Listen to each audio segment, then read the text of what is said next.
Assalamualaikum warahmatullahi wabarakatuh. Kabar tidak menyenangkan datang dari keluarga Ridwan Kamil. Anak sulung Ridwan Kamil, Emeril Khan Mumtaz atau akrab disapa Eris hilang terseret arus Sungai Aeri Ben, Swiss. Hingga saat ini kepolisian setempat masih melakukan pencarian. Bagaimana kronologi Eril bisa terseret arus Sungai Aeri? Berikut kronologi hilangnya Eril yang disampaikan oleh LP Nazmuzaman. Kamis, tanggal 26 Mei tahun 2022. Eril dan keluarganya sedang berada di Swiss untuk mencari sekolah. Eril merupakan lulusan ITB dan akan melanjutkan S2-nya di Swiss. Di hari itu juga, Eril mengisi waktu luangnya dengan berenang di Sungai Aeri.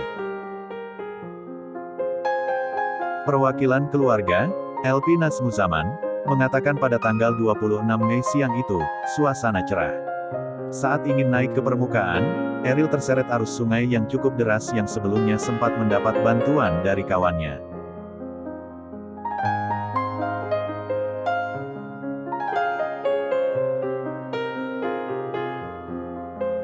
Kejadian tersebut terjadi pada tanggal 26 Mei tahun 2022 siang hari waktu Swiss dengan kondisi cuaca cerah, ujar LP.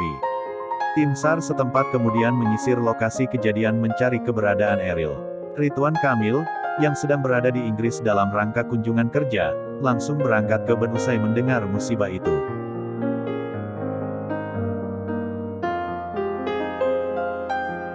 Berikut beberapa potret anak Ridwan Kamil Emeril Khan Mumtaz.